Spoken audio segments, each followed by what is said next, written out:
Alam ng mga mahilig magyabang, ang mga sasakyang milyonaryo ay walang halaga. Ang mga bilyong yaman ay parang madaling sabihin. Maaari mo pang sabihin na ikaw si Qin Shi Huang. Basta't kaya mong isipin, lahat ay maaaring maging dahilan para magyabang. Pagkatapos makuha ang kakayahang ito, agad akong pumunta sa dating inatrasan na pagtitipon ng kaklase. Sa aking karanasan, ang ganitong mga pagtitipon ay karaniwang lugar ng pagyayabang. Napatunayan, hindi ako nagkamali. Sa simula, agad na nagsimula ang mga kaklase sa pagyayabang. Sabi niya, bumili siya ng Bitcoin 10 taon na ang nakalipas. Ngayon, napakalaki ng halaga nito. Biglang nag-pop up ang mensahe sa aking telepono na may paalala ng pagpasok ng 10,000 Bitcoin. Ngayon, ang isang Bitcoin ay nagkakahalaga ng 50,000 dolyar. Isang iglap, naging 500 milyong dolyar. Agad akong natuwa. Kung hindi nyo pa naipapadala ang mga doghead, subukan nyo na. Pagkatapos, ang aking mga kaklase ay tila masigasig na nakikipag-usap. Sa katunayan, sino ang mas magaling mangyabang? May kaklase na nagyayabang na 3 taon pa lang siyang nagtapos at bumili na ng Tangchenyi Pin. Biglaang may lumitaw na isang titulo ng ari-arian sa aking bag. May isa pang tao na nagsabing kakakuha lang niya ng Global Limited Edition na sports car. Pagkalipas ng isang segundo, dumating na sa aking kamay ang susi ng sports car. May isang kaklase akong babae na nagsabi na ang boyfriend niya ay 9 na beses sa isang gabi. Sa oras na yon, naramdaman kong sobrang taas ng aking lakas. Ito ay para sa isang pagkain lamang. Nararamdaman ko nang ako ay nasa rurok ng buhay. Kung bahay ang pag-usapan, madali lang ang magkaroon ng isang tangsanyin. Kung sasakyan, wala ring problema ang magkaroon ng Lamborghini. Kahit na itong kainan na ito, naging ikawalang ari-arian ko na nakapangalan sa akin. Sakto namang dumaan ang waiter upang ihanda ang bayad. Yung kaklase na nagsasalita kanina na ang hotel na ito ay sa kanila. Ngayon ay nagiging maingat na siya sa kanyang mga sinasabi. Matagal akong naghintay bago ako nakapag-enroll. Pero wala talagang kaalaman ang waiter. Habang ang mga kaklase ay hindi na tumutulong, agad akong lumapit upang tulungan siyang ayusin ang sitwasyon. Nagiging malambot ang puso ng tao kapag siya ay pinag-uusapan. Mahirap talagang maningil sa mga taong tumulong sa iyo. Kung hindi dahil sa kanyang bragging, wala akong pagkakataon na makuha ito. Ang hotel na ito, na nagkakahalaga ng bilyon-bilyong dolyar, ay ang Hyatt International. Tahimik kong inilabas ang black card at inabot ito sa waiter. Nang makita ito ng waiter, agad na nagbago ang kanyang ekspresyon at naging seryoso. Magalang niyang tinanggap ang card at pinagsabihan akong maghintay. Hindi nagtagal, bumalik ang waiter sa silid. Kasunod niya ay isang dayuhang nakasuot ng suit. Nang makita ako ng dayuhang iyon, puno ng pagkakaroon ng magandang pakikitungo ang kanyang mukha. Tinawag niya akong boss. Bakit hindi mo ako tinawagan na darating ka para kumain? Nagsalita ako ng malamig, nasa reunion lang ako ng mga kaklase. Bakit ko pa dapat ipaalam sa'yo? Nagsalita lang ako ng ilang simpleng salita at pinabayaang umalis. Lahat ng tao sa silid ay may nakakalitong ekspresyon, nakatingin sa akin. Tinanong nila kung bakit tinawag ako ng dayuhang iyon na boss. Hindi na ako nagbigay ng karagdagang paliwanag. Ang tanging na sinabi ko ay may kaunti akong bahagi. Maaari na rin akong tawaging maliit na boss. Nang marinig nila ito, bagamat nagulat ang mga tao sa paligid, tinanggap nila ito. Pero agad na, ang tawag sa akin ng lahat ay biglang nagbago mula sa Kuya Chu patungo sa Boss Chu. Maraming tao ang lumapit upang makipagkaibigan sa akin. Pero bigla na lang may isang hindi kapanipaniwala na boses na lumabas. Anong maganda dyan? Tara na, pumunta tayo sa Windsor para kumanta. Nandyan ang hipag ko na mayari ng maliit na negosyo. Pinapagawa ko sa kanya na mag-set up ng pinakamalaking private room para sa atin. Ang nagsabi nito ay si Wang Yu, ang mayamang estudyante sa klase. Siya dapat ang bida ngayon. Lahat ng tao ay umiikot sa paligid niya. Pero hindi inaasahan, bigla akong sumulpot. Natural na medyo hindi siya masaya. Pero pagkasabi niya, agad akong tumanggap ng text sa cellphone ko. Naguluhan ako ng kaunti. Akala ko hindi mangyayari. Naging isa na namang pinakasikat na mayari ng Windsor Ine sa buong bansa. Mapapansin lang na ang mga kaklase ko ay talaga namang mababait. Nakatanggap ako ng sorpresa na hindi ko inaasahan. Pagkatapos, si Wang Yu ay may hawak na cellphone. Nagpakita siya na abala at lumabas para tumawag. Pagkatapos, bumalik siya na may nakakalungkot na mukha. Sabi niya, puno na ang lahat ng private room ngayong araw. Alam ko namang nagbubulaan siya. Pero wala akong balak na ipakita sa kanya na alam ko ang totoo. Sa kabila ng lahat, sila ang nag-aalaga sa akin. Agad akong tumawag sa general manager ng Windsor. Agad na naayos ang isang diamond D na silid. Naginit ang mukha ni Wang Yu nang marinig iyon. Sa loob-loob niya, iniisip niyang tiyak na nagmamalaki ako. Gusto pa niyang makita kung paano ko ito haharapin. Matapos kumain, natapos na ang salusalo. Isang grupo ng tao ang lumabas mula sa hotel. Nagplano silang pumunta sa Windsor. Nang panahong iyon, may huminto sa pinto na isang asul at itim na supercar. Lahat ay nagliwanag ang mga mata. Lahat ng mga lalaki sa klase ay naging sabi. Ang sasakyan na ito ay isang Koenigsegg. Isang top-tier supercar na nagkakahalaga ng 120 milyong yuan. Kakatapos lang sabihin ni Wang Yu na binilhan siya ng tatay niya ng sasakyan. Hindi ito magiging kanya, di ba? Kaya't, lahat ng mga tingin ay nakatuon kay Wang Yu. Pero si Wang Yu ay may halong pagkalito sa mukha. Kakatapos lang niyang magmayabang. Kahit na mayaman naman ang pamilya niya. Pero hindi siya kayang bumili ng ganito kamahal na sasakyan. Nahihiya siyang nagsabi na hindi ito sa kanya. Sinabi niyang ang sasakyan ay kakabuk lang. Hindi pa siya nakasakay dito. Nang maglaon, gusto niyang maibsan ang kahihiyan. Lumapit siya sa akin at sinabi, Chuyang, hindi ka ba sumakay ng bus? Bakit hindi ka sumakay sa sasakyan ko at sabay tayong umalis? Tara, sabay tayong pumunta. Tumingin sa taong ito sa harap ko na may pagkamapanlin lang. Bahagya akong ngumiti. Wala na, salamat. Pinaandar ko ang ibang tao na dalhin ang sasakyan. Ako na lang ang magmamaneho papunta. Narinig ni Wang Yu ang sinabi ko. Itinuro niya ang kotse na wuling hongguang sa di kalayuan. Nagbiro siya. Hindi naman yun ang sasakyan mong gamit, di ba? Pero sa tingin niya, nagmamalaki pa rin ako. Pero sa susunod na sandali, bigla siyang na-shock. Dahil nagdiretso akong lumapit sa tabi ng Koenigsegg. Kinuha ko ang susi ng bagong nakuha kong supercar. Madali kong binuksan ang pinto ng sasakyan. Ang kilos na ito ay nagpatulala kay Wang Yu. Ang lahat sa paligid ay na-shock din. Doon lang humanga si Wang Yu sa kanyang sarili. Kaya pala, hindi talaga siya nagmamalaki. Astig talaga. Nang makita nilang pumasok ako sa sasakyan, hindi na kayanan ng mga lalaki na lumunok. Lahat ng mga babae ay gustong subukan ang kanilang swerte.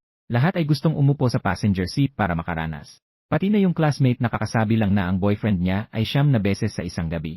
Pumunta sa tabi ng sasakyan, naghahanda ng umakyat sa sasakyan. Ngunit ako'y tumingin sa malayo. Isang batang babae na tahimik. Dahan-dahang kumaway siya. Liu Ruyan, umupo ka sa passenger seat ko. Agad na naguluhan ang classmate. Ang kanyang mukha ay namula na parang atay ng baboy. Si Liu Ruyan ay nagulat din nang marinig ang boses ko. Ngunit lumapit pa rin siya na may tiwala. Sa totoo lang, si Liu Ruyan ay mukhang karaniwan. Dahil walang tumutok sa kanya. Basta't mas tingnan mo siya ng isang beses. Matutuklasan mo. Ang kagandahan ni Liu Ruyan ay tiyak na mas maganda kaysa sa classmate. May dahilan pa akong pinapasakay siya sa sasakyan. Siya pala ay prinsesa ng Liu Group. Ang kanilang kayamanan ay hindi bababa sa daan-daang bilyong piso. Ngunit ang nakakaalam lamang nito. Ako lamang ang nakakaalam. Si Liu Ruyan na nakaupo sa passenger seat. Itinabi ang kanyang buhok sa harap. Nakatingin siya sa akin nang nakatagilid. Tila nakatago ito ng mabuti, di ba? Umiti ako at nagsabi. Si Cheng ay nag-aral. Ikaw rin, di ba? Si Liu Ruyan ay nakatingin sa aking tagiliran. Malumanay siyang tumawa. Tingnan mo, si Cheng. Anong mayamang pamilya ka galing? Halos masabi ko. Ako ay isang ordinaryong tao lang. Bago ang pagkain na ito, hindi ko maalam na ang Koenigsegg ay pangalan ng kotse. Pero hindi ko inasahan na ang mga kaklase ko ay sobrang supportive. Sobrang dami ng mga bagay ang ipinasok sa akin. Hindi lang ito para buksan ang kotse. Kumailangan ito ng maraming effort mula sa akin. Siyempre, hindi ko sinabing lahat ito. Kahit sabihin ko, hindi siya maniniwala. Kaya't nanatili akong tahimik. Pero si Liu Ruyan ay tiningnan ako sa isang misteryosong paraan. Naisip niya na ayaw kong sabihin sa kanya. Nagtanong siya, alam mo ang tunay kong pagkatao, di ba? Liu Group, nagsalita lang ako ng 4 na salita. Agad siyang nakaintindi. Hindi nagtagal, nakarating kami sa destinasyon. Ang ibang kaklase ay isa-isang dumating.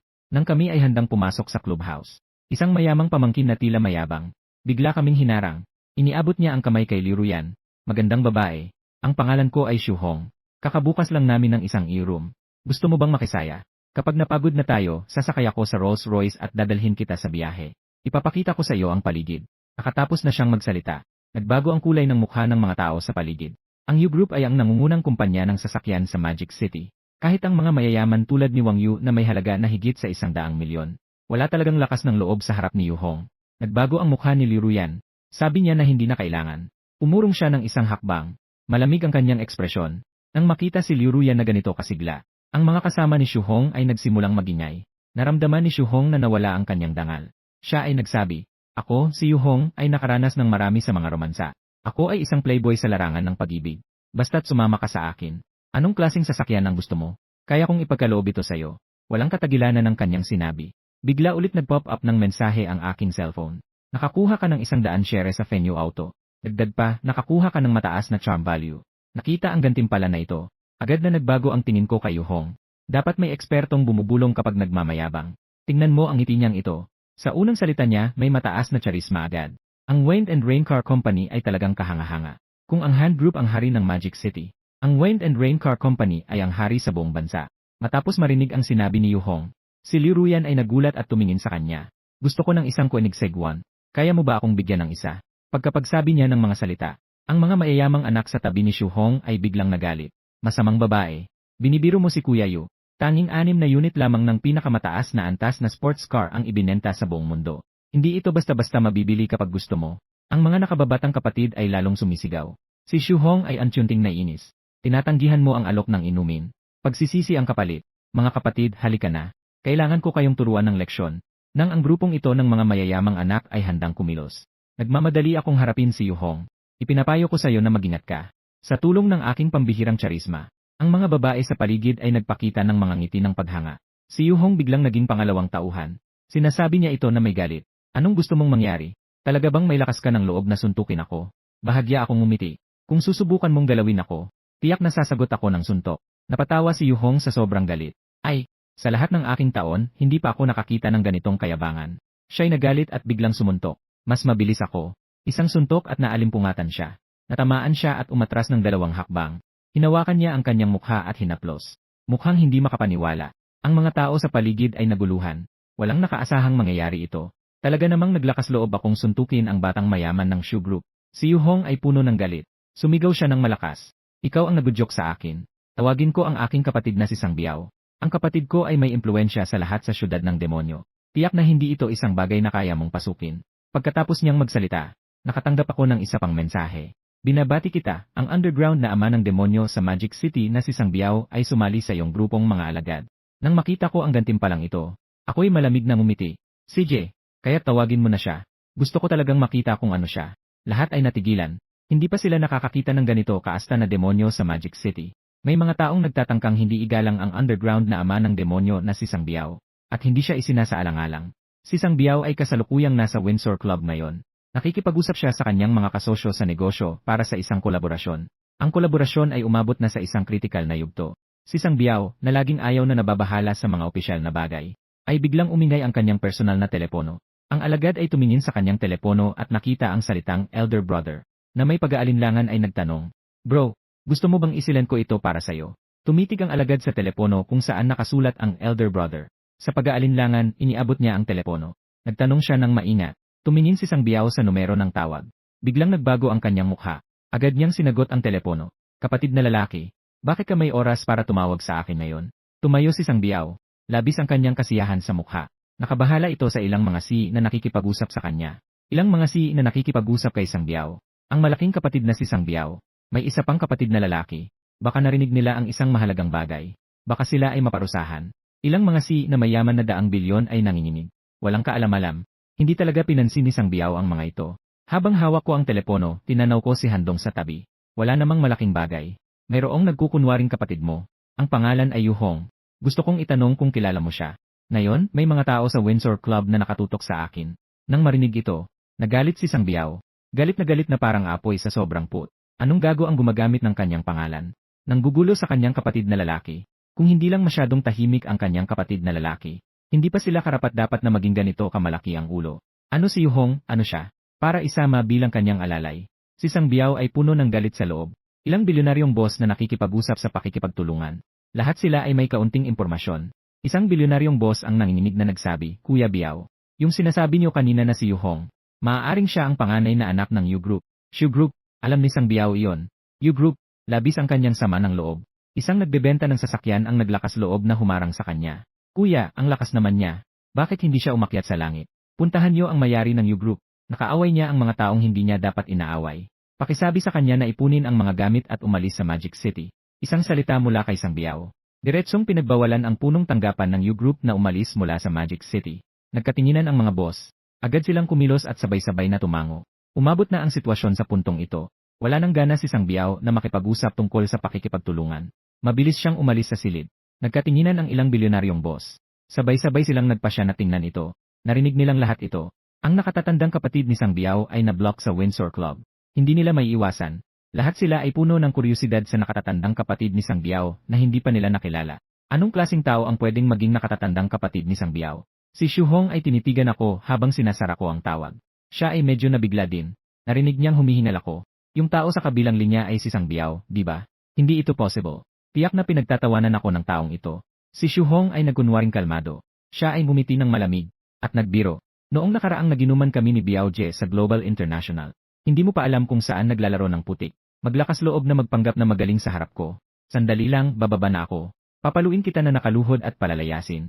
Na-detect na nagmamayabang si Yuhong sa host. Karagdagang gantimpala para sa Global International na 100 shares. Nagsimula na naman siyang magyabang. Itinaas ko ang aking kilay. Ang taong ito, si Yuda Xiao, ay talagang matapang magsalita. Wala akong pagdududa. Basta bigyan lang ng kaunting oras itong malaking bata. Makakabuo pa ang malaking bata ng mas kapanapanabik na kwento. Itong pangungusap na ito ay para sa'yo. Nagmamaneho ako ng Koenigsegg sa isang pagkakataon. Hindi mo pa alam kung saan maglalaro ng putik. Hindi ko iniisip na gusto ni Sangbiao na lumahok ng personal. Sa kabuuan, hindi pangkaraniwan ang katayuan ni Sangbiao. Kahit alam kong nagyayabang si Xu Hong, hindi ko siya pagbibigyan agad. I drive a Koenigsegg 1, isa. Hahaha. Napatawa mo ako. Ang suot mo ay hindi nagkakahalaga ng 1,000 piso. Sabihin mo sa akin na may Koenigsegg 1, isa ka. Uminom ka ba ng maraming ihi? May problema na ba ang isip mo? Nang marinig ito ni Yu Hong, agad siyang napatawa. Hindi lang si Xu ang tumatawa. Pati ang mga alagad niya ay hindi makapagsalita sa tawa. Ang Koenigsegg 1, isa ay sobrang mahal na walang nagbebenta.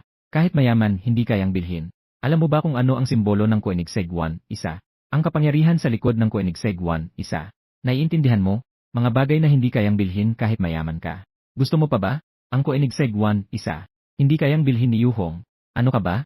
Mga mayamang anak na tagapagmana ng bilyong dolyar. Alam nila kung ano ang kinakatawan ng Koenigsegg 1, isa. Nakinig si Naliruyan at ang iba sa sinabi ko. Lahat sila ay may gustong sabihin pero hindi makasabi. Nakasaad sa kanilang mukha na ayaw nilang magsalita. Gusto ni Wang Yu na magpigil sa kanyang sinasabi. Huwag kang magpaloko sa kanyang panlabas. Totoong mayroon si Chu Yang ng Koenigsegg 1, isa. Maliban kay Wang Yu, ang iba ay tumingin kay Yu Hong at sa iba pa. Ganap na nagbago. Dahil natuklasan nila, ang pagkakaroon ng Koenigsegg 1, isa, ay isang napakahalagang bagay. Ang pinakamahalaga ay, ang Koenigsegg 1, isa. Talagang mayroon si Chu Yang. Wala akong magawa kundi humanga. Nakakawiling weird ng mundo na ito. Walang nagtitiwala sa mga tapat na tao. Sa halip, mas pinaniniwalaan pa ang mga nagyayabang. Sa mga sandaling yon, 5 van ang magkasunod na pumasok. Huminto sa harap ng Windsor Club. Binuksan ni Liu Feng ang pintuan ng sasakyan. Mahigit sa 10 batang lalaki ang may hawak ng mga armas. Bumaba mula sa van. Mabilis na tiningnan ni Liu Feng ang lahat ng tao. Sinong bumugbog sa kapatid ko? Lumabas ka. Sa isip ni Liu Feng, ang taong bumugbog kay Hong. Siguradong nanginginig na yon. Takot na takot. Itinaga niya ang target kay Wang Yu. Ikaw ang bumugbog sa kapatid ko. Bigla siyang natag ni Wang Yu. Lahat ay nagulat. Agad siyang umiling at nagsabi. Hindi ako. Siya ang gumawa noon. Siya ang bumugbog kay Wang Yu. Ang galaw na ito ay talagang nagbigay sa akin ng problema. Tumingin ako kay Wang Yu. Alam ni Wang Yu na hindi siya tama. Medyo nahihiya siyang nagsabi. Chu Yang, hindi ito maaaring ipasa sa akin. Sa ganito kong maliit na kayamanan. Hindi sapat para makipagsabayan sa Yoshi Group. Hindi ba kilala mo si Sangbiao? Pwede mong ipatawag si Sangbiao. Ang mga salitang ito ni Wang Yu ay nagpaligalig kay Liu Feng. Nagsimula siyang magalinlangan. Paano kung talagang kilala ni Chu Yang si Sangbiao? Siya ang boss ng kanyang nakatatandang kapatid. Napansin ni Xu Hong ang pagalog ni Liu Feng. Sinabi niya kay Liu Feng, Boss Feng, magandang tanawin. Huwag kang maniwala sa sinasabi niya. Itong maliit na kuneho. Ang suot niya ay hindi umabot ng 1,000 piso. Kanina lang ay nagyayabang na may Koenigsegg siya. Tingnan mo ang mga sasakyan dito. May Koenigsegg ba? Si Xu Hong ang nag-iisang tagapagmana ng Yoshi Group. Medyo pamilyar siya sa mga luxury car. Hindi siya nagkukulang sa kaalaman sa mga magaganda. Ang sinabi niya, ginawang walang masabi si Liu Feng. Si Wang Yu ay nagbukas ng kanyang bibig, nagtatangkang magsalita. Pero nang maisip ang malaking tao sa likod ni Yu Hong, muli itong isinara ang kanyang bibig. Kahit na talagang kilala niya si Sangbiao. Paano kung si Sangbiao mismo ang lumabas upang siya ay tulungan? Pero si Liu Feng ay may pagdududa na ako ay nagmamalaki. Agad siyang nagwagayway ng kamay. Para utusan ang 15 kasamahan. Nadurugin ang Yenri na hindi kalayuan. Ang sasakyang iyon ay akin. Si Wang Yu ay nanood habang ang kanyang Yenri ay naging tambak ng bakal. Sobrang sakit ng puso. Pero hindi makapagrebata kay Liu Feng. Nag-aalala siya na baka sa susunod na segundo ay tamaan din siya. Naghahanda si Liu Feng na utusan ang mga junior. Para hindi makatakbo ang tao. Nang mga oras na yon, si Sangbiao ay bumaba mula sa itaas. Nang makita ang eksenang ito, sumigaw siya ng malakas. Ang tono ay mabangis at may galit. Sa isang utos, maraming tao sa lugar ang natakot at nanghina.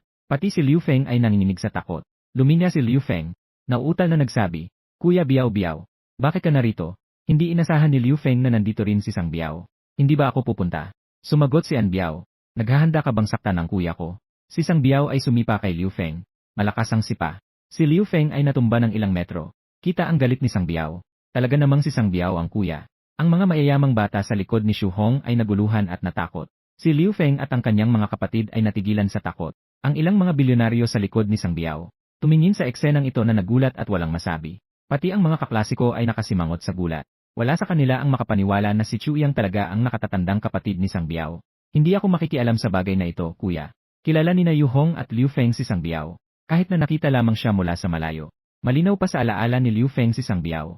Pinipigilan niyang masaktan habang sinasabi ang pangalan ni Xu Hong. May ngiti ng puot sa kanyang mukha. Kilala si Sang Biao sa kanyang pagkakaibigan. Kahit hindi siya kumilos, hindi siya basta-bastang magpapatawad. Alam ni Liu Feng na hindi siya makakaligtas sa kapahamakan. Hindi niya kailanman patatawarin si Xu Hong na nagdulot ng pinsala sa kanya. Hindi inasahan ni Yu Hong na ang unang pagkikita kay Sang Biao ay magiging kaaway. Ang mga salita ni Liu Feng ay nagpabilis ng tibok ng puso ni Xu Hong. Tinitigan siya ni Yu Hong nang may pang-uuyam sa kanyang mga mata. Sabi ng kuya ko, ikaw ay isang maliit na kapatid. Tinawag pa si Liu Feng para harangan ako.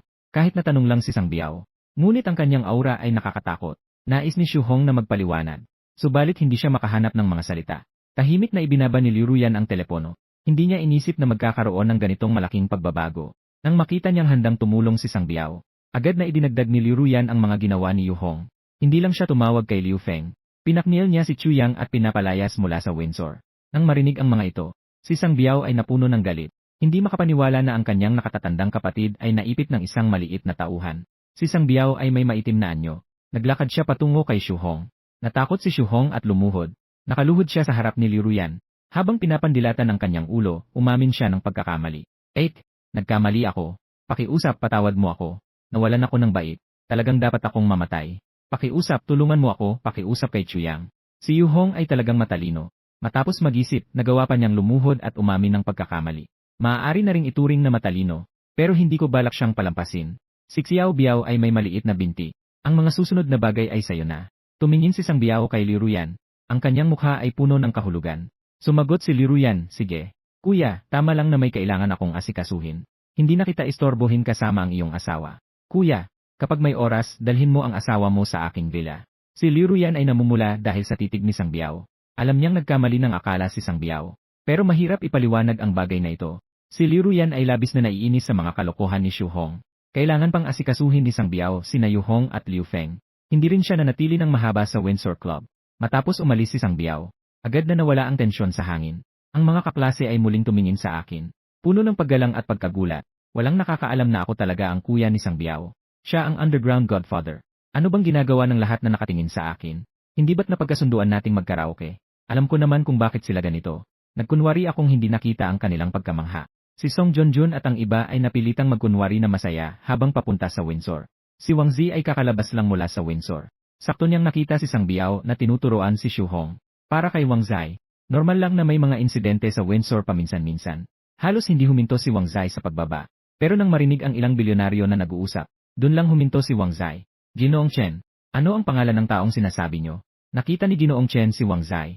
Nakaramdam siya ng paggalang. Bagamat si Wang Zi ay simpleng general manager lamang, ang kanyang likod na koneksyon ay hindi dapat maliitin. Chu Yang, nakatatandang kapatid ni Biaoje. Nang matapos si Ginoong Chen sa pagsasalita, medyo naunawaan na ni Wang Zai. Ang taong sinabi ni Ginoong Chen ay ang kanyang boss. Sa kanyang paglitaw, ang lahat ay tumutok. Tumingin si Song Junjun kay Wang Zi na may matinding presensya. Mabilis siyang nagtanong kay Wang Yu. Sino ang taong iyon? Nagbago ang mukha ni Wang Yu. Sabi niya, yan si Wang Zai, ang general manager ng Windsor Club. Huwag magtaka na siya ay manager. Kahit si Liu Feng ay kailangang magbigay ng respeto sa kanya. Kahit ako, ayaw kong masaktan siya. Matapos makita ang relasyon namin ni Sang Biao, tumaas ang paggalang ng mga kaklase sa akin. Parang papunta na dito si Wang Xiao at Manager Wang. Huwag nang sabihin parang, talagang nandito na siya. Ang lahat ay nag-uusap pa rin. Kakagaling lang ni Sang Biao. Nandito na naman si Wang Zai. Parang sumakay ako sa roller coaster ngayon. Ang mga kaklase ay tahimik na nag-uusap. Nang sandaling iyon, lumapit si Wang Zai. Nang makita si Zheng Sheng, walang sinuman ang may lakas ng loob na magsalita. Nakatakot na mapansin ni Wang Zai. Walang sinuman ang naglakas loob pang magsalita. Tumingin si Wang Zai sa akin. Agad niyang nakilala na ako ang tao mula kay General Chen. Boss, dumating na si Wang Zai. Si Song Junjun at iba pa ay namangha. Si Chu Yang ay siya palang mayari ng Windsor Club. Ang lahat ay otomatikong tumingin kay Wang Yu. Hindi ba maliit na boss ang iyong nakababatang kapatid? Bakit hindi mo alam na si Chu Yang ang boss? Umiling si Wang Yu. Sinabi niyang hindi rin niya alam. Ang kanyang nakababatang kapatid ay isa lamang maliit na superintendente ng logistics. Hindi talaga siya maituturing na boss ng Windsor. Kahit sa mga mataas na posisyon, bihira nilang makita siya. Si Song Junjun at ang kanyang grupo, kailangan lang nilang pilitin ang sarili. Nagkunwari silang masaya habang papunta sa Windsor Club. Nang lumabas si Wang Zai mula sa Windsor Club, tamang-tama niyang nasaksihan ang eksena kung saan naglilinis si Sang Biao. Para kay Wang Zai, may mga maliit na hidwaan na nangyayari sa harap ng Windsor Club. Karaniwan na itong mga pangyayari. Kung hindi niya narinig ang ilang bilyonaryong nag-uusap, halos hindi na makapag-parking si Wang Zai. Ginoong Chen, ano ang pangalan ng taong sinasabi niyo? Nang makita ni Ginoong Chen ay si Wang Zai, nakaramdam siya ng kaunting paggalang. Huwag magkamali, si Wang Zi ay manager lang ng Windsor Club. Ang kanyang likod na koneksyon ay hindi basta-basta. O ang kanyang background ay hindi madaling isipin. Chu Yang, nakakatandang kapatid ni Biaoje. Sa edad na hindi pa lampas ng 20. Medyo gwapo siya. Ang kanyang karisma ay natatangi. Pagkatapos magsalita ni Ginoong Chen, nakakuha na ng pangunawa si Wang Zai. Ang taong sinabi ni Ginoong Chen na bumalik. Siya ba ay kapareho ng kanyang boss? Lumabas si Wang Zai. Agad na nakakuha ng atensyon ng lahat. Nakita ni Song Junjun ang kakaibang aura ni Wang Zai. Agad na nagtanong kay Wang Yu. Kulang. Sino ang taong ito?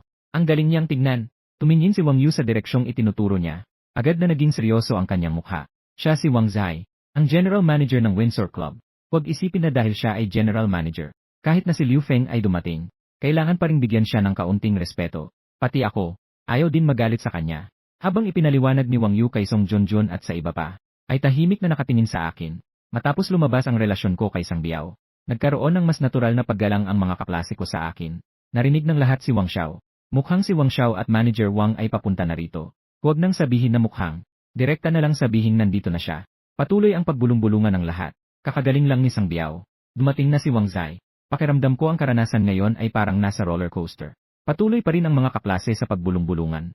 At nakita si Wang Zi na papalapit. Nang makita si Zheng Sheng, walang sinuman ang naglakas loob na magsalita muli. Takot na matutok kay Wang Zai. Baka magaya ang sitwasyon kay Liu Feng. Nakita ako ni Wang Zai. Agad niyang nakilala na ako yung si Chen Zong. Boss, dumating na si Wang Zai. Nang matapos ang sinabi, si Song Junjun at ang iba ay nagulat. Nagulat ang lahat na si Chu Yang pala ang mayari ng Windsor Club. Lahat ay otomatikong tumingin kay Wang Yu. Hindi ba maliit na boss ang asawa ng kapatid mo? Bakit hindi mo alam na si Chu Yang ang boss? Umiling si Wang Yu at sinabi niyang hindi niya rin alam. Sinabi niya na ang asawa ng kapatid niya ay isang maliit na supervisor sa logistics. Hindi talaga siya ang mayari ng Windsor. Kahit sa mga mataas na posisyon, hindi pa siya nakita ng ilang beses. Hindi ba maliit na boss ang asawa ng kapatid mo? Bakit hindi mo alam? Si Chu Yang talaga ang mayari ng Windsor Club. Umiling si Wang Yu. Aminado siyang ni siya mismo ay hindi rin niya alam. Ang asawa ng kapatid niya ay isang maliit na supervisor lamang sa logistics ng Windsor Club. Huwag nang pag-usapan ang mayari ng Windsor. Kahit na sa mga mataas na posisyon, napakabihirang nakita siya ng ilang beses. Hindi rin marami ang nakakita sa kanyang bayaw. Bahagyang kumilos ang mga mata ni Liu Ruyan. Nang tumingin siya sa akin, puno ng pagdududa ang kanyang mga mata. Lalo siyang nakaramdam. Lalo itong naging misteryoso at mahirap intindihin. Siya rin ang nakatatandang kapatid ni Sang Biao. Siya rin ang namamahala sa Junyu International at Windsor Club. Sa kanyang mga kamay, mayroon din siyang pinakamataas na uri ng supercar na kahit mga mayayaman ay hindi kayang bilhin. Kung ganitong tao ay sa koenigseg, paano siya magiging simpleng walang pangalan na tao? Mas naging tiyak siya. Ang mga impormasyong hawak niya noon ay lahat mali. Reunion ng mga kaklase. Dinala ang mga kaklase para maglibang. Naayos na ba ang aking pribadong silid? Nang makita ako ni Wang Zai, medyo maganda ang kanyang pag-ugali. Di ko maiwasang huminga ng maluwag. Naayos na. Elu Supreme Suit. Ang kwarto 888 ay eksklusibo para sa iyo mula ngayon. Hinding-hindi ito bukas sa publiko. Maari kang makasiguro. Nang matapos magsalita si Wang Zai, sa tabi may narinig na ilang hikbi. Iyon ay ang Elu Supreme Suit. Ang pinakamababang gastos ay nagsisimula sa 10,000. Hinding-hindi ito bukas sa publiko. Tunay na kahanga-hanga. Sige, ikaw na ang magdadala. Tumango ako bilang pagsangayon. Nang ako'y handa nang umalis, may lumitaw na ilang mga kalalakihan sa gitnang edad na may magalang na saloobin. Hawak ang mga pangalan, na may dala ng kumpiyansa at mataas na aura. Mukhang sila ay ilang matagumpay na negosyante. Sila ay sina Ginoong Chen, Ginoong Zhao, at Ginoong Han. Ang mga ito ay mga mayayamang taong ang yaman ay bilyon-bilyon. Dapat sana ay ang pulong ni Pao Jie ngayong gabi. Ngunit dahil sa inyo, tila hindi nangyari ang usapan. Dinala ni Wang Zi ang 4 na tao. Alam na niya ang layunin ng 4. Ang boses ay hindi malakas. Ngunit malinaw na narinig ni Song Junjun at ng iba. Walang sino mang inaasahan na isang araw ay makakaharap ang mayayamang ang yaman ay bilyon-bilyon. Hawak ang mga pangalan. Nakapila upang makipag-ugnayan sa kanilang lumang kaklase, si Ginoong Chu. Ito ang unang pagkakataon na nagkita. Ang apelyido ko ay Chen. Ako ay nasa negosyo ng damit. Ibinigay sa akin ni Ginoong Chen ang kanyang pangalan. Maingat niyang inabot ito. Nakasulat sa pangalan ang Pangulo ng Wanfeng Group, si Chen Pi. Ang Wanfeng Group ay nagsimula sa negosyo ng damit. Ngayon, ang mga tindahan ng Wanfeng ay nasa iba't ibang panig ng bansa. Ang kumpanyang ito na mayabang ayon kay Chen Pei, ay naging nagbebenta ng damit. Si Song Junjun at ang iba ay nagtinginan. At muling tumingin sa akin. Tumingin ako kay Zai. Agad na kinuha ni Wang Zi ang business card ni Ginoong Chen. Ang 3 ibang mga boss ay may pangunawa. At isa-isa nilang ibinigay ang kanilang mga business card. Kahit ang pagpapakilala sa sarili ay nalaktawan. Ang boss sa puting damit ay talagang napaka-humble. Ginoong Chu, ito ay isang maliit na pasalubong mula sa akin. Huwag po sanang magatubiling, Ginoong Chu. Sabi ni Chen Pi. Kumuha ng dalawang Black Gold E-card ng One Feng Group. Supreme Mini Card. Black Gold Supreme Mini Card ng One Feng Group. Limitado ang distribusyon sa buong bansa sa ilalim ng 20 piraso. Nagbigay si Chen Pei upang ipakita ang kanyang pagpapahalaga. At bigla akong binigyan ng 2 piraso. Sumagot ako, Chuan. Kinuha ni Wang Zai ang Supreme E-card. At tumawa siyang nagsabi. Si Ginoong Chen ay hindi lamang may natatanging pangitain sa negosyo, kundi kilala rin sa larangan ng alak. Narinig ko na may kaibigan si Ginoong Chen, na nagmamayari ng pambansang chain ng wine vineyard. 80% ng mga pulang alak sa buong bansa ay galing doon. Totoo ba? Napaatras si Ginoong Chen sa sinabi ni Wang Zai. Wala naman talaga siyang ganitong usapan. Ang tinatawag na kaibigan ng pambansang prangkisa ng Red Wine Estate. Kwento iyon na ginawa ng kanyang asawa para magmukhang mayaman. Ganap na imbento lamang. Sa katunayan, may kaibigan talaga. Kebaligtaran. Sakto lang na mayroon akong isang bote ng Romani Conti na regalo ng kaibigan. Konting pasalubong lang. Pakiusap, tanggapin mo, Ginoong Chu. Natuklasan ng sistema na si Chen Pei ay nagyayabang. Espesyal na ipinagkaloob ang mga bahagi ng pambansang prangkisa ng Red Wine Estate ng Bordeaux. Ang Bordeaux ang tunay na kinatawan ng pambansang prangkisa ng Red Wine Estate. 70% ng pulang alak sa buong bansa ay nagmula sa Bordeaux. Kahit na ang halaga ng Bordeaux ay hindi lampas ng 100 bilyon. Ngunit ang Bordeaux ay talagang nangunguna sa mundo ng pulang alak. Ito ay nangungunang kumpanya sa industriya ng pulang alak. Dahil ito ay taos-pusong intensyon ni Ginoong Chen. Siyempre, tatanggapin ko ito. Kebaligtaran, mayroon din akong Red Wine Estate sa ilalim ko. May ilang bote akong magandang alak sa kamay. Mas mabuti na magpadala ng tao mamaya kay Ginoong Chen. Naiintindihan ko na nagmamalaki si Chen Pei. Hindi ko siya nahulaan. Sa ganitong asal ni Chen Pei sa ngayon, siya ay isang negosyanteng marunong sa mga hangganan. Tama ang kanyang mga kilos. Kung ganito, bakit hindi hayaan na magpatuloy ito? Bigyan siya ng kaunting pabor. Pinanood ako ni Ginoong Chen habang ako'y lumalayo. Sa aking isipan, may halo-halong damdamin. Hindi niya alam kung alam ko ba o hindi. Totoo ba ang kanyang sinasabi o hindi. Pero nagpatuloy pa rin siya ng walang pangamba. Tinapos ang kanyang pinagmamalaki. Nagpaalam si Ginoong Chen sa iba pang 3 siye. Agad na tumawag sa kanyang asawa sa villa. Ikaw na. Hayaan ng mga tao na ipasa ang mga Romani Conti na nakuha namin. Ipadala ito sa Windsor Club. Nang marinig ito ng misis ni Ginoong Chen, agad siyang nagalit. Ginoong Chen, ano ang sinabi mo? Ang Romani Conti na napakahirap kong nakuha. Hindi ko pa ito na ipagmamalaki sa aking mga kaibigan. Paano mo naman naisip na ipasa ko ito? Sabihin ko sa'yo, talagang imposibleng mangyari. Dapat posible rin. Kakakilala ko lang sa nakatatandang kapatid ni Sangbiao.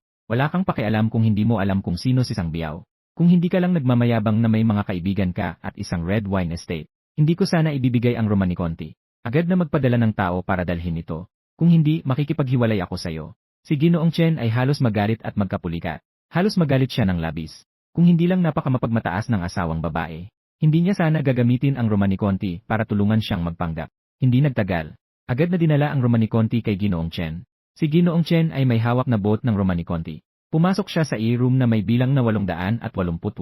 Sa loob ng e-room, mayroong 15 estudyante na nakaupo sa maluwang na kwarto. Dahil alam nilang darating si Ginoong Chen, walang sinuman ang maglakas loob na kumilos ng malaya. Medyo malamig ang atmosfera. Ginoong Chu, ito ang Romani Conti. Subukan nyo, ano ang lasa? Dumating si Ginoong Chen na may dalang alak. Siya mismo ang nagbuhos ng alak para sa akin.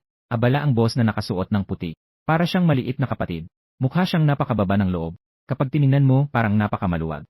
Si Song Junjun ay nakatingin sa mga galaw ni Ginoong Chen. Naging tuwid ang kanyang tingin. Gusto niyang makipagkaibigan kay Chuyang ngayon. Pero hindi siya pinansin ni Chuyang. Maganda ang lasa. Naipadala ko na ang tao para dalhin ang alak sa iyong villa. Sa kalaunan, dapat kang makatanggap ng tawag.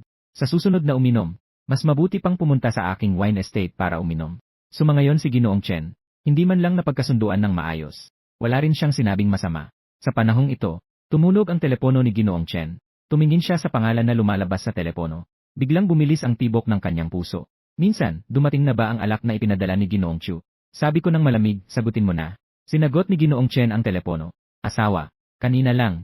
Nagpadala ang Boer Winery ng higit sa 10 bote ng mga iningatang alak. Sabi ay regalo ito ng kanilang boss para sa'yo. Tenapo Boer Winery. Iyan ang lugar ng 70% na pulang alak sa bansa. Banal na lupa ng pulang alak. Malakas ang boses ng asawa ni Ginoong Chen. Narinig ito ng lahat sa silid. Ang Banyan Resort ay pag-aari rin ni Chuyang. Diyos ko, iyon ay isang lugar ng pulang alak sa bansa. Si Chuyang, ang galing mo. Si Chuyang, ngayon ay may pagtitipon ng mga kaklase. Maaari bang bigyan mo kami ng isang bote ng Lafite? Ginoong Chu, humihingi kami ng bote ng Lafite. Ang galing, ang galing. Si Chuyang ang tunay na boss. Ang aking mga kaklase. Lahat ay nagulat sa sinabi ng asawa ni Ginoong Chen. Ang Bordeaux ay pag-aari pala ni Chuyang. Gaano kaya kayaman ito? Dito lang naintindihan ni Ginoong Chen. Si Chuyang pala ay kaklase nila. At nasa pagtitipon ng mga kaklase. Biglang nagkaroon ng pagdududa si Ginoong Chen. Ginoong Chu, mayroon akong maliit na villa sa East Suburb Cemetery ng Magic City. Napakaangko para sa pagtitipon ng mga kaklase. Bakit hindi mo sila isama doon? Nang sinabi ito ni Ginoong Chen, naging masigla si Song Junjun at iba pa.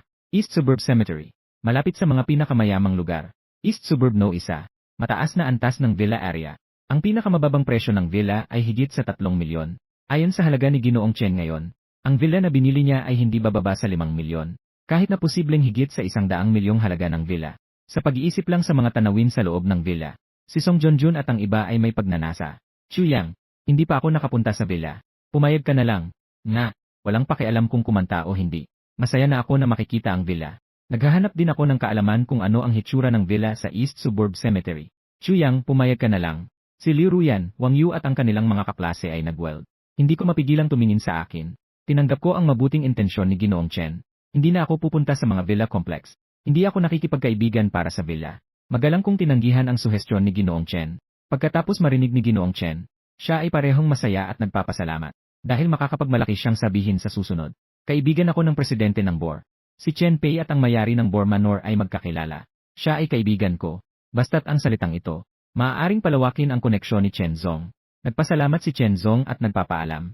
Umalis sa pribadong silid. Pagkatapos umalis si Chen Zong, may narinig na sigaw sa loob ng pribadong silid. Hindi pa nakikita ng lahat ang villa. Sa hindi inaasahan, tumanggi si Chuyang. Tumingin si Liu Ruyan sa mga dismayadong kaklase. Umiti siya ng bahagya. Ang mga lumang kaibigan na ito ay mayabang sa harap ni Chen Zong. Sa mga sandaling iyon, biglang may naisip si Song Junjun. Tumingin siya pabalik kay Zhu Jiang na nasa tabi. Zhu Jiang, wala ka bang bahay sa Tangshan-Yipin? Mayroon kang malaking bungalow na mahigit 2 milyon. Bakit hindi mo kami dalhin ngayon para makita? Nga, matapos sabihin yon ni Song Junjun, agad na naisip ni Wang Chao at ng iba ang nangyari. Hindi nila makikita ang villa na balak ipagkaloob ni Chen Zong. Kahit papaano, makikita ang malaking bungalow ni Zhu Jiang. Naging nahihiya si Zhu Jiang pagkatapos niyang marinig iyon. Wala talaga siyang higit sa 2 milyon sa Tangshan-Yipin. Para lang makisaya. Gusto lang magpanggap para makilala. Magyabang. Sino ang mag-aakala? Ang sariling yabang ay nahulog ng banggitin ni Song Junjun. Talagang malas ito. Talagang nararapat. Hindi pa naibigay ang bahay ko. Kamakailan, hindi ko rin magawang tingnan ang bahay. Hindi ko rin makita ang bahay ni Zhu Jiang sa Tangshan-Yipin. Hindi nakapagpigil ng pagkadismaya si Wang Chao at iba pa. Talagang gustong-gusto ni Song Junjun na makita ang villa. Siya ay hindi pa rin sumusuko. Nilingon siya si Wang Yu. Konti, napakayaman ng bahay nyo. Siguradong may villa kayo, di ba? Dalhin mo kami para makita ito. Si Wang Yu ay may net worth na higit sa bilyon. Hindi ko na ito palalagayin. May higit sa 10 villa. Pero, hindi dadalhin ni Wang Yu ang kanyang mga kaklase sa villa niya. Anong gulo ang mangyayari kung pupunta ang grupo? Anong magiging itsura ng lahat? May mga bisita kaming mayayaman na dumating sa bahay kamakailan. Hindi maginhawa para sa inyo na dumaan at maglaro. Ira the way, Chuyang. May bahay ka ba sa Tangshan-Yipin? Naghahanap ng dahilan si Wang Yu para tanggihan. Muli niyang inilipat ang usapan sa akin. Ang sinabi ni Wang Yu ay nagbigay ng liwanag sa mga mata ni Wang Chao at iba pa. Nga, si Chuyang ay isang malaking boss na ngayon. Mayroon kaya siyang bahay sa Tangshan-Yipin. Bahagya kong itinaas ang aking kilay. Tumingin ako kay Wang Yu. Mayroon si Wang Yu na kasiyahan sa kanyang mga mata. Napakalinaw ng kanyang ekspresyon. Mayroon pa ring bahid ng pang-aasar. Ikaw, Chuyang, hindi ka ba napaka-astig? Astig, mayroon ka bang bahay sa Tangshan-Yipin? Totoo, may bahay ako sa Thomson-Yipin. Pero hindi ito malaki. Para lamang ito sa pagbisita. Hindi ito madaling tirahan. Ganito na lang. Sa kahuli na rin ang oras. Ipinagayos ko ang mga kaklase na matulog sa Junyu International Hotel ngayong gabi. Lahat ng gastos ay sa akin na lang. Nagdulot ito ng gulat sa marami. Talagang mayroon si Chuyang ng bahay sa Tangshan-Yipin. At saka, ipinagayos ko rin silang matulog sa Junyu International Hotel ngayong gabi. Nang matapos ang aking salita, agad sumabog ang mga sigaw ng saya sa silid. Talagang astig si Chuyang. Totoong malaking tao ang malaking tao. Ang kapal ng loob ni Chuyang. Ikaw ay tunay na mayaman. Sinasabi ng Junyu International Hotel na lahat ay kasama. Boss, kailangan mo pa ba ng mga empleyado? Tingnan mo, bagay ba ako? Wang Chao, umalis ka at magpahinga sa isang tabi. Boss Chu, huwag mo akong kalimutan. Si Wang Yu, na handang pag-usapan ako, ay nakinig sa sinabi ko. Medyo nagalinlangan din siya. Wala siyang ideya. Si Chuyang ay talagang may bahay sa Tangshan-Yipin. Si Wang Yu ay bahagyang nagulat. Naiisip ni Wang Yu, talagang si Chuyang ay ang mayari ng BOR Manor. Kahit ako ay hindi nakabili ng bahay sa Tangshan-Yipin. Si Chuyang ay talagang nakakuha. Ngayon ay higit sa 8 minuto na. Maghihintay hanggang pagkatapos ng siyam. Dalhin mo kami para makita. Kumusta naman ang bahay mo sa Tangshan-Yipin? CJ, dadalhin ko kayo mamaya para maglibot. Nakikita ko na malinaw na si Wang Yu ay may masamang balak. Pero hindi ko na pinansin. Sa totoo lang, gusto ko ring makapunta at makita ang bahay sa Tangchen Yipin. Sa huli, wala namang pagkakaiba. Hindi alam ni Wang Yu ang aking plano. Hindi na siya makapaghintay na makita akong mawala ng mukha. Ang mga salita ni Wang Yu, para bang 12 sampal ang tumama sa mukha ni Zhu Jiang. Diretsong sinampal ang nagmamayabang na si Zhu Jiang. Isipin mo, kahit ang ganitong mayamang anak ni Wang Yu ay hindi makabili ng bahay. Si Zhu Jiang ay simpleng manager ng International Marketing Department ng Huijin. Ano ang kayang ipagmalaki niya? Ito ay talagang nagmamalaki. Nagtutuloy ang pagmamayabang. Ngunit mas nakakaintriga kaysa sa pagmamalaki ni Zhu Jiang. Ang matulog sa Junyu International Hotel sa gabi ay mas nakakatuwa. Junyu International Hotel. Kilalang 5 bituin na hotel sa maging lungsod. Lahat ay naka-schedule na mag-check-in ngayong gabi. Kapag naiisip, labis ang saya. Kinuha ni Song Junjun ang mikropono. Naging karaoke queen.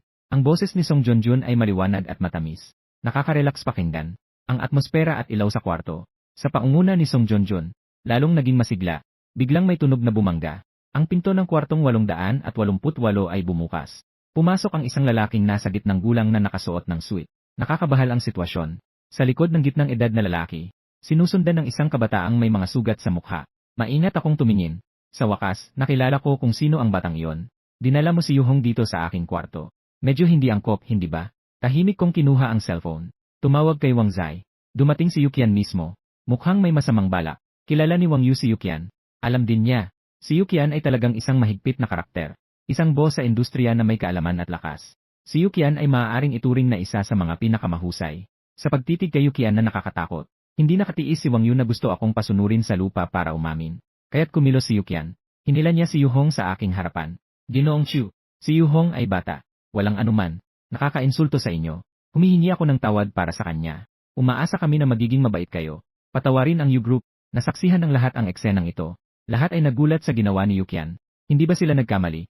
Ang pangulo ng mga automotive tycoon sa Magic City, kung saan pinapapatayo ang kanyang sariling anak. Para kay Chuyang, nakaluhod na sumasamba.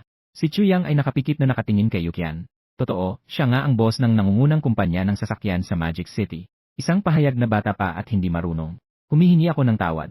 Tungkol sa pang-aasar ni Yuhong kay Li Ruyan, naalis ng malinis. Kung hindi dahil kay Li Ruyan ngayon, hindi rin siya nakakilala. Ngayon ay pinipilit si Sang Biao, ang taong nakaluhod na nagbabayad. Siguro siya na yon. Si Yuhong ang nakasakit kay Sang Biao. Hindi ko kayang tumulong. Si Chuyang ay walang magawa at nagbuka ng kamay. Diretso niyang itinulak ang responsibilidad kay Sang Biao. Alam ni Yukian na kailangang humingi ng tawad kay Sang Biao. Pero wala siyang lakas ng loob. Ayon sa ugali ni Sang Biao, bukas, maaari na siyang nakahiga sa dagat. Ginoong Lu, ikaw ang nakatatandang kapatid ni Biaoje, di ba? Basta't gusto mo, ang U-Group ay maaari mong makuha. Naiintindihan ni Yukian na hindi basta-basta bibitawan ni Chuyang. Kahit handa nang isuko ang U-Group ng walang laban. Basta't mapanatili ang kamay na Hong, handang tiisin ang kahit anong halaga. Sa oras na matapos magsalita si Yukian, si Wang Yu at iba ay napansin at huminga ng malamig. Iyon ay U-Group, isang malaking korporasyon na nagkakahalaga ng bilyong. Dahil lang sa pagkagalit kay Sang Biao, agad na ibinigay ang bilyon kay Chuyang. Hindi ito dahil sa kagustuhan ni Yukian, kundi dahil sa kawalang magawa ay napilitan siyang sumunod. Dahil basta't hindi bumalik si Chuyang, ang U-Group ay mawawala bukas sa ilalim ng pang-aapi ni Sang Biao. Mawala, isang kapalaran ng bilyong kumpanyang naglalaho sa isang iglap. Ngunit ito ay isang bagay na isang salita lamang. Ang mga kaklase ay medyo nalilito. Hindi alam kung kailan nagsimula. Sila at si Chuyang ay hindi na nasa parehong antas. Ano ang halaga ng U-Group? Kaya kung pabagsakin si Sang Biao ang U-Group, at hindi pa pwede ang U-Group pangalawa. Bahagyang umangat ang dulo ng labi ni Chuyang. May kaunting hindi paggalang sa kanyang mga mata. Ang nakaraang Chuyang, maaaring natuwa para sa nalalapit na pagkapanalo ng 100 bilyong grupo. Labis na tuwang-tuwa.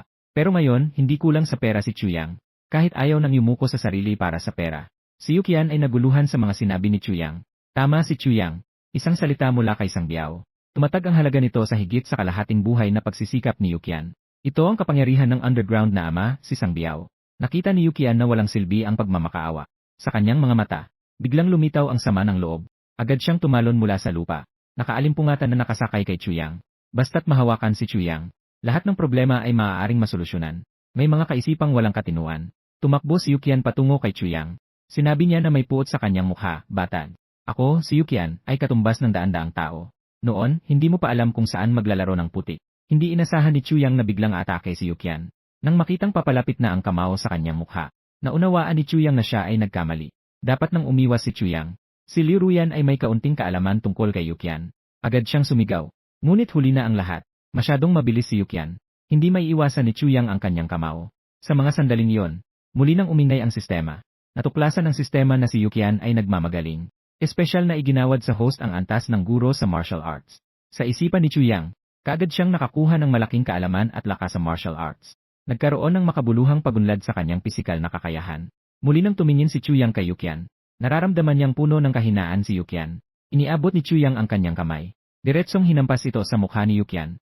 Nakita na si Yukian ay naitapon palayo. Tumama siya sa pader at nahulog sa lupa.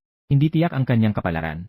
Ay naku, si Yukian ay naitapon sa isang hampas. Sa isang iglap, si Yukian ay naitapon ng isang hampas mula kay Chuyang.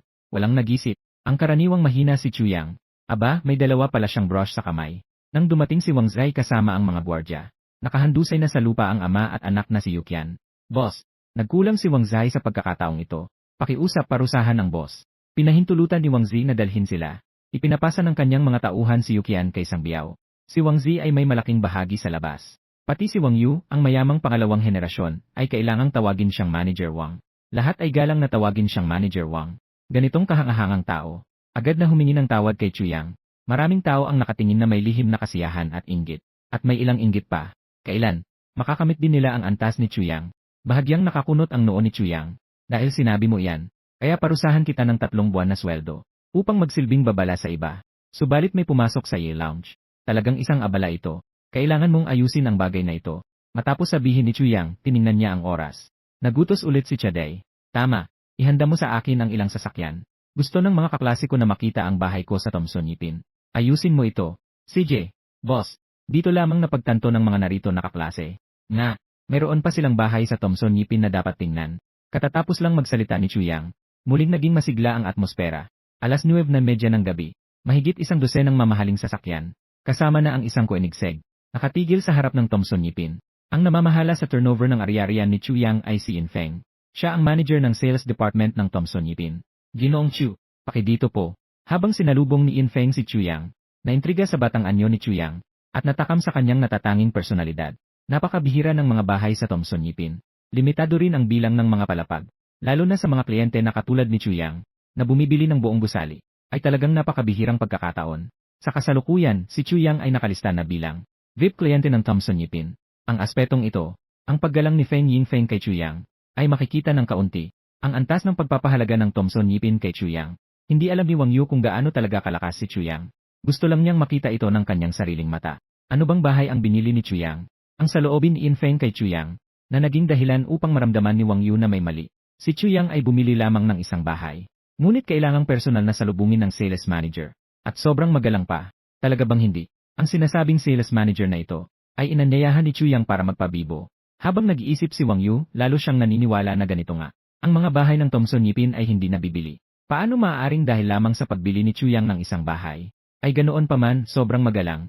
Kapag naisip niyang natuklasan niya ang plano ni Chuyang, ay sobrang saya ni Wang Yu. Kapag nakita niya ang bahay ni Chuyang, dapat siyang talagang pagtawanan ng labis. Sa madaling panahon, dinala ni Infeng si Chuyang at ang kanyang grupo sa Tangshan Yipin. Nakatayo sa harap ng isang mataas na gusali. Tumataas hanggang sa ulap. Isang 44 na palapag na gusali na may marangyang hitsura. Nakakabilib sa unang tingin.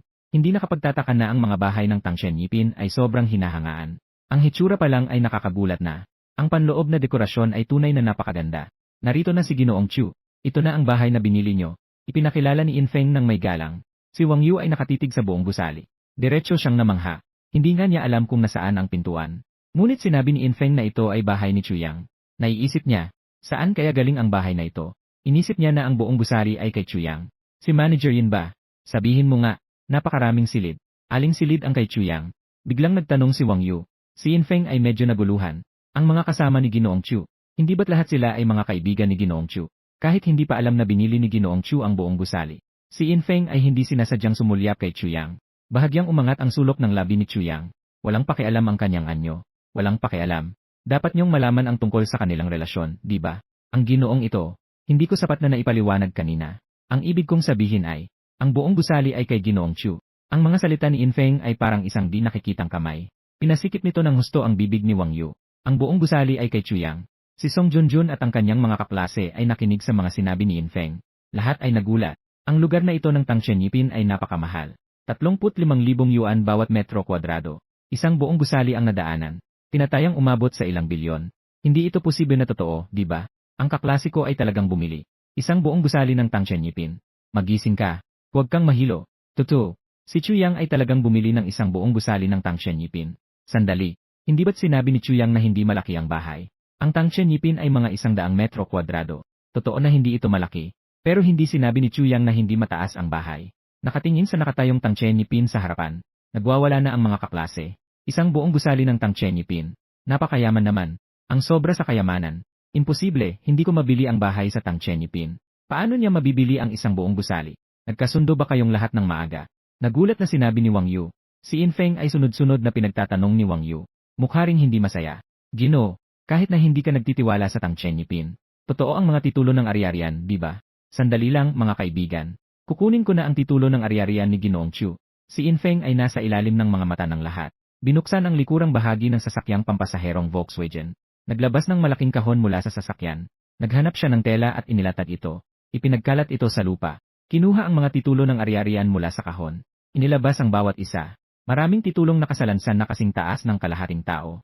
Para bang isang di nakikitang kamay ang malupit na humampas sa mukha ni Wang Yu. Pinaikot ang mga suntok. Dali-daling binuksan ni Wang Yu ang isang titulo ng ari-arian. Malinaw na nakasulat ang pangalan ni Chuyang sa itaas. Muli pang binuksan ni Wang Yu ang isang libro. Ang pangalan ni Chuyang at ang selyo ay nagpapatunay ng katotohanan. Tahimik na nagpapahayag ng katotohanan. Sa isip ni Wang Yu, nag-iisip siya. Mayroong libu-libong mga alpabeto ng damo na tumatakbo ng masigla. Naging baliw ba si Chuyang? Aling bahay ang bumili ng Tang Chenyipin? Sumpa, bumibili siya ng isang buong gusali, isang gusali. Si Liu Ruyan ay tumingin sa mga dokumento ng ari-arian na pinabayaan ni Wang Yu. Isang patak ng pagkabigla ang lumitaw sa kanyang mga mata. Kahit na si Liu Ruyan ay may mataas na katayuan, mahirap makakita ng isang tao na tulad ni Chuyang. Nag-invest ng bilyong dolyar upang bumili ng buong gusali. Maraming kaklase ang tumingin sa mga dokumento ng ari-arian na nakakalat sa lupa. Hindi nila mapigilan ang pagdapo ng kanilang mga bibig. Sobrang labis naman ito. Narito ang mga dokumento ng ari-arian. Wala bang peke rito? Wang Yu, anong klaseng pag-iisip ito? Kailangan bang ipilit na si Chuyang ay nanggagaya? Nga, Wang Yu, ano ba talaga ang gusto mong gawin? Ang gusaling ito ay nagkakahalaga ng bilyon-bilyon. Sino ang makakagamit ng bilyon-bilyon para mandaya? Si Zhu Jiang ang unang nagpasimula ng kabuluhan. Maraming kaklase ang sabay-sabay na inakusahan si Wang Yu. Si Wang Yu ay hinamak at nagmukhang masama ang mukha. Ang kanyang mukha ay agad na naging malungkot. Kasabay nito, ang mga kaklase ay sabik na nagudyok kay Chuyang. Si Chuyang, kailan mo kami dadalhin para makita ang bahay? Nga, hindi ko pa nakikita ang bahay sa Tang Chenyipin. Iyon ay si Chuyang. Lahat kami ay naniniwala na ang bahay sa Tang Chenyipin ay sayo. Agad na dinala ni Chuyang kami para tingnan. Pinaabot ni Chuyang kay Infeng na buksan ang pinto. Para makapasok ang mga kaklase at tingnan. Ang dekorasyon sa Tang Chenyipin ay marangya at masining. Ang bawat silid ay dinisenyo ng marangya at elegante. Maganda at napaka-cool. Bilang manager ng benta, si Infeng ay labis na pamilyar sa disenyo ng Tang Chenyipin. Siya ay masiglang nagpakilala. Ang ayos ng lugar ay mahusay din. Pinaaktibo ang mga kaklase na mag-ipon ng pera para bumili ng bahay. Bumili ng isang unit na sa kanila. Ang Tang Chenyipin ay ibinibenta sa 35,000 yuan bawat metro kwadrado. Talagang malaki ang kita. Maraming kaklase ang naengganyo sa pagpapakilala ni Infeng. Nakalimutan nilang kumuha ng litrato bilang alaala. Hanggang ilabas ni Song Junjun ang kanyang telepono para kumuha ng litrato. Doon lang nag-react ang lahat. Nagkagulo silang kumuha ng litrato. Si Song Junjun ay mahilig mag-post ng selfie para ipagmalaki. Mag-post ng mga update sa moments. Pagkakataon na maglibot sa Tang Chenyipin. Siyempre, kailangan niyang ipagmalaki ito ng husto. Agad na nag-post ang mga kaklase sa kanilang moments. Ipinagmalaki na mayroon silang mayamang kaibigan. Sinabi nila na nagkaroon sila ng mas malawak na pananaw. Ang mga post ng mga kaklase ay mabilis na na-repost at nagkaroon ng maraming likes. Sa loob ng 30 minuto, lumampas sa 1,000 beses ang mga na-repost. Patuloy pang tumataas ang mga na-repost at likes. Unti-unting mas maraming tao ang nakakaalam. Ang buong gusali ng Tang Chenyipin ay binili ng isang batang mayamang tao. Mabilis na dumating ang oras sa 10:00. Ang mga kaklase ay hindi pa rin nasisiyahan sa pagkuha ng mga larawan at pagbisita sa Tang Chenyipin. Nararamdaman nilang hindi pa sapat. Ang pinakamahalaga ay naranasan nila ang walang kapantay na kasiyahan. Balita tungkol sa pagbisita sa mga silid ng Tang Chenyipin. Pagkatapos mailabas ang balita, maraming mga kaibigan at kamag-anak na matagal nang hindi nag-usap, maging ang mga potensyal na kliyente sa trabaho. Lahat sila ay nakipag-ugnayan dahil sa bagay na ito tungkol sa Tang Chenyipin. Nagsimula silang makipag-ugnayan para makipag-usap tungkol sa kontrata. Ang mga konkretong benepisyo na ito ay dahil sa pagmamayari ni Chuyang ng Tang Chenyipin. Inutusan ko na si Wang Zi na ayusin ang sasakyan para sunduin kayo. Ngayong gabi, mananatili kayo sa Junyu International Hotel ngayong gabi. Bumalik na lang kayo bukas. Plano ni Chuyang ngayong gabi, maghanap na lang ng kahit anong silid sa Tang Chenyipin para matulog ng isang gabi. Mag-overnight. Chuyang, May kaibigan ako na gustong bumili ng iyong bahay. Ibebenta mo ba ang iyong bahay sa Tangshan-Yipin? Malapit na magtapos ang kaganapan. Itinataas ni Song Junjun ang tanong ng lahat. Mula nang ilabas ang balita tungkol sa Tangshan-Yipin, maraming tao ang gustong bumibili mula kay Chuyang. Bumili ng isang unit ng Tangshan-Yipin. Maging may mga tao, diretsong nagalok ng doble na presyo, na tanging nais lang ay bumili ng isang unit ng Tangshan-Yipin. Nagtataka sila kung paano haharapin ni Chuyang. Tangshan-Yipin. Sinabi ni Chuyang na hindi siya nagbebenta. Wala siyang kakulangan sa pera. Walang pag-aatubili, tinanggihan ni Chuyang. Sinabi niyang hindi siya nagkukulang sa pera. Nagpagalit ito sa mga lalaking kaklase. Astig, hindi ako nagbebenta ng Tangshan-Yipin na nagkakahalaga ng bilyon. Nag-enjoy lang ako. Hindi ko talaga maunawaan ang mundo ng mga mayayaman. Sobrang naiinggit ako. Gusto ko rin sa hinaharap kapag kumakain ng baozi, kayang itapon ng baozi. Magising ka na. Huwag ka nang mangarap. Ang mga kaklase ay naiinggit kay Chuyang. At sobrang nasasabi. Hindi lahat ay madaling makatanggi sa iba. Pero may karapatan si Chuyang na tumanggi. Tumingin si Zhujiang kay Wang Yu. Sinabi, Wang Xiao. Nang marinig ito ni Manager Yin. Sa tingin ko, kaya mo ring bumili ng isang set ng Tangshan-Yipin. Nakasalalay din ang plano ng kwarto. Napanood mo na. Mga 100 metro kwadrado. Mahigit 20 milyon. Para sa'yo, hindi ito mahal, di ba? Nakuha ang atensyon ni Wang Yu mula kay Zhujiang. Ang buong katawan niya ay naguguluhan. Anong halaga ng bumili ng bahay sa Thomson-Yipin? Nakita na niya ang layout ng Thomson-Yipin. Talagang maganda. Ang problema ay sobrang mahal nito. Kahit na 100 metro kwadrado na kondo, ang pinakamababa ay mahigit 3 milyon. May pera siya para dyan. Diretsong magpalit ng ilang milyon na malaking villa. Hindi ba ito masarap? Huwag muna bumili. Kakabuy ko lang ng villa sa Dongjiao no isa courtyard.